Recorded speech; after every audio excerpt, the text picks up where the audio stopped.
गिबियावनो बयखौबो बड' निउस इउटुब चेनेलनि गोदान खौराङाव बरायबाय। नोंथांमोननि थाखाय बे समाव माखासे खौरां लाबोदों। भिडिअखौ जोबजासे नायलांनो दाबाव आरो चेनेलाव गोदानब्ला अन्नानै साबस्क्राइब खालामना बेल आइकनआ अलाव होनानै ला आरो भिडिअखौ लाइक कमेन्ट शेयार खालामनो गुरै खावलायबाय। दानिया फैदो दिनैनि खौराङाव। दिनैनि गिबि खौराङाव दङ बरमा दखरा एपसनि बेन्दोंआव गोग्लैनाय पश्चिम खारुवा गामिनि थागिबि सोरजिमाला स्वर्गयारिया 2023 मायथाइनि एसएसएलसी एबा मेट्रिक आनजादाव बर' बिजोंजों फरायनाय इउएन एकाडेमि बर्मानिफ्राय 95.34 जौखोन्दो लानानै उथ्रिसार जानो हानाय फरायसाखौ बाक्सा जिल्ला एबसु न'आव थांनानै बरायो। बिथाङा बर' आयदायाव 96, इंराजि आयदायाव 98, सानखान्थि आयदायाव 86, गोरलै बिगियान आयदायाव 95, समाज बिगियान आयदायाव 97 आरो एडभान्स मेथामेटिक्सआव 100 नम्बरखौ मोननो हादों। एसआइ जन्मनि राफानि सोमोनांथाव थैनायनि थार बिजिरनाय आरो गोथां नायबिजिरसंनायनि दाबियाव कलाइगाव 2 घन्टा जखन्थाइ खुदिसनाय बानजायदों राफा रायजोआ। उदालगुरि जिल्लानि सिङाव थानाय दुलाराय राफा फरायसा आफाद, दुलाराय राफा साहित्य सभा, दुलाराय राफा जातीय परिषद, दुलाराय राफा महिला परिषद, उदालगुरि जिल्ला आफाद आरो राफा गण मन्चनि जथाय बानजायनायाव आरो कलाइगाव आरसुनि हेफाजाबाव 2 घन्टा जखन्थाइ खुदिसनाय हाबाफारि बानजायदों। कलाइगावनि नायदिं बांलानि दरखं मोखाङाव खुंनाय 2 घन्टा जखन्थाइ खुदिसनाय हाबाफारियाव मिरु आरसुनि लोगो नेहाथारि डक्टर सुभाष राफा, आरसुनि सोद्रोमा हरकान्त राफा, उदालगुरि जिल्ला राफा आइजो काउन्सिलनि आफादगिरि सरला राफा, उदालगुरि जिल्ला आरसुनि आफादगिरि मन्टु राफा, नेहाथारि राजीव राफा, राफा गण मन्चनि आफादगिरि जयन्त राफा, राफा दुलाराय आफादनि दैदेनगिरि आरसुनि बारग' नेहाथारि रतन राफाजों लोगोसे जौ राफा हारनि आइजो हौवाफोरा ज'यै बाहागो लाना एसआइ जन्मनि राफानि सोमोनांथावै थैनायनि जाहोनखौ थार बिजिरनाय आरो न्याय मोननायनि थाखाय दाबि खालामनानै खुदिसनाय हाबाफारिखौ लादों। मख'जायोदि दिनैनि बे खुदिसनाय हाबाफारियाव एबसु, एबिएमसु, एमसिएलए प्रेस मुसाहारि, आसुजों लोगोसे गुबुन गुबुन राजखान्थि हान्जानि दैदेनगिरिफ्राबो बाहागो लाना हेफाजाब होफायो। जोबोद गोजोनथाव खौरां, रायजोनि लाइमोनफोरनि थाखाय गोजोनथाव खौरां।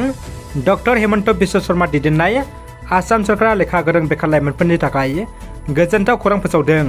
रायजोआव आरोबाव साख्रिनि फोसावलाय होनो थाग थियारि जादों रायजो सरकारा। गिबि मन्थ्रि बिथाङा दिनै खौरां बिजोंनि गेजेरजों फोरमायदों दि रायजोआव जुलाइ दानाव आरोबाव 22,765 साख्रिनि फोसावथाय होगोन होननानै रोखा खालामदों गिबि मन्थ्रि बिथाङा। आइपिएस आनन्द मिश्राया आयेननि बेरेखा खामानि मावग्रा सुबुंफोरनि हेंथायै अजद होनाय हेल्पलाइन नाम्बार फोसावदों। आइपिएस आनन्द मिश्राया सा लखिमपुरनि एसपि बिबान लानायनि उनाव आयेननि बेरेखा खामानि मावग्रा सुबुंफोरनि हेंथायै राहा लानो साखाफारा जादों। आयेननि बेरेखा नंखाय सना आरो नंखाय रां बिलाइ फालांगि खालामनायखौ नोजोर होनानै मोनसे हेल्पलाइन नाम्बार फोसावदों। हेल्पलाइन नाम्बारा जाहैबाय 6000815799। बेखौ फोसावना होदों बिथाङा। बे नाम्बारखौ दायनिगिरिफोरनि हेंथायै अजद होनो आरो दायनिगिरि जाथायजों सोमोन्दो थानाय दायनिगिरिफोरखौ सिनायथिनायाव मदद होनो फोसावना होदों होननानै खौरां मोन्दों। दिनै भारतनि जौसिन थाखोनि आनजाद इउनियन पाब्लिक सार्भिस कमिसन इउपिएससिनि फिथाइखौ फोसावबाय। आसामनि मायर हाजरिकाया रायजोनि गोग्गानाय लाबोदों। आसामनि मायर हाजरिका बिथाङा इउपिएससिनि 5थि फारिलाइयाव उथ्रिनो हादों। बिथांनि उथ्रिसारनायखौ रायजोनि सुबुंफ्रा गोजोननाय फोरमायना बिथांनो गाहाम हामलायथि बावहरदों। दानिया फैदो गुबुन मोनसे खौराङाव। निसा दौनानै हटेलाव लांनानै जिनाहारि खालामहैनाय बाथ्राया नंखाय। बिसोर गोसो थोलायनानै बाथ्रा होलायनानैसो गावसिनि लुबैनाय बायदि देहायारि सोमोन्दो लाखिलायदों होनना अजद होजानाय हौवानि बिफा जाख्रेब बर'आ बुंदों। थांनाय साननै सिगां बागानपारा आउटपस्टनि सिङाव थानाय बागानपारा गामिनि जनि बर' आरो बन बर' सानै सेंग्राया रौमारि मास्टिया गामिनि जिमि बर' आरो रुपा बर' मुंनि सानै हिन्जावसाखौ गुवाहाटियाव बेरायनो लांनानै निसा दौनानै जिनाहारि खालामनायनि उनाव नलबारि लामायाव गारना गालांदों होननानै फोसावजादोंमोन। बिनि उनाव हिन्जावसाफोरनि न'खरा बागानपारा आउटपस्टआव बिसोरनि हेंथायै एजाहार होनाय जादोंमोन। जनि बर'आ जिमि बर'खौ आरो बन बर'आबो रुपा बर'खौ हटेलाव लांनानै जिनाहारि खालामहैदों होननाय बाथ्राया नंखाय होननानै जनि बर'नि बिफा जाख्रेब बर'आ खौरां बिजोंनि गेजेरजों फोरमायदों। सरकारा बावखुंग्रि ओनसोलखौ जौगानायनि सिगां फारसे लांगासिनो बे बाथ्राखौ बुंदों सन्जय नार्जारि बिथाङा। बावखुंग्रि बियाबाव लामा लुफुंनायनि अन्थाइ खाम्फा गायसनदों एमएलए लरेन्स इस्लारिया। क'क्राझार जिल्लानि बावखुंग्रि बियाबनि सिङाव थानाय फालुकजरा गामियाव बमब्रागुरिनिफ्राय गार' बस्तिसिम थांग्रा पाक्का लामा लुफुंनायनि थाखाय अन्थाइ खाम्फा गायसनदों एमएलए लरेन्स इस्लारि बिथाङा। आसाम सरकारनि गिबि मन्थ्रि पाकि पद आसुनि बिथांखिनि गेजेरजों 30 नं सानजा क'क्राझार बिधानसभा बियाबनि एमएलए लरेन्स इस्लारिया ओनसोलनि रायजो राजाफोरनि हान्था मेला खाबुनि थाखाय गावनि बियाबनि सिङाव थानाय फालुकजरा बमब्रागुरि गामिनिफ्राय गार' बस्ति गामिसिम थांग्रा लामाखौ पाक्का लुफुंनायनि थाखाय बावखुंग्रि बियाबनि TCLCCनि मासिगिरि सन्जय नार्जारिनि दैदेननायाव अन्थाइ खाम्फाखौ दिनै फुंबिलि समाव गायसननानै होयो।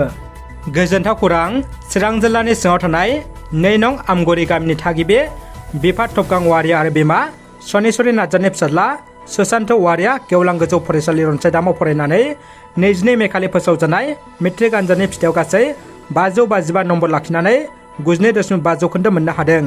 लोगोसे बिथाङा मोनबा आयदायाव लेटार लाखिनो हादों। उदालगुरि जिल्ला कंग्रेस कमिटिया रबिराम बर'खौ गाहाय नेहाथारि आरो सोरांसा दैमारिखौ लेङाइ आफादगिरिनि बिबान होबाय। उदालगुरि जिल्ला कंग्रेस कमिटिया थांनाय 22 मेआव जिल्ला कमिटिनि मावखुलि राजीव भवनाव मोनसे गोदानै बिबान थिसननाय हाबाफारि खुंफुंनायनि गेजेरजों उदालगुरि जिल्ला कंग्रेस कमिटि फारसेनिफ्राय रबिराम बर'खौ गाहाय नेहाथारि आरो सोरांसा दैमारिखौ लेङाइ आफादगिरिनि बिबान होनाय जायो। गोदाननि बिबानखौ गथायना होयो उदालगुरि जिल्ला कंग्रेस कमिटिनि आफादगिरि धनेश्वर बर'आ। गसाइगावनि सराइबिल पुलिस थानायाव दङ थासारि। थार बिजिरनाय मोननांगौनि पुलिस थानायाव गोबां जौ हिनजाव हौवा सुबुंनि बाना। दा आसाम बहुमुखि समबाय समिति लिमिटेडनि सासे एजेन्ट एबा गसाइगाव सुरिपारा गामिनि थागिबि खन्देसन नार्जारिया सा 1500निबो बांसिन सुबुंफोरनिफ्राय 5 कौटिनिबो गोबां रां खांनानै जानायनि अजद जायगानि रायजोफोरनि रां दोनथुमनायखौ मोनफिननांगौ सम जाब्लाबो रां गरसेबो होफिनाखै खन्देसन नार्जारिया।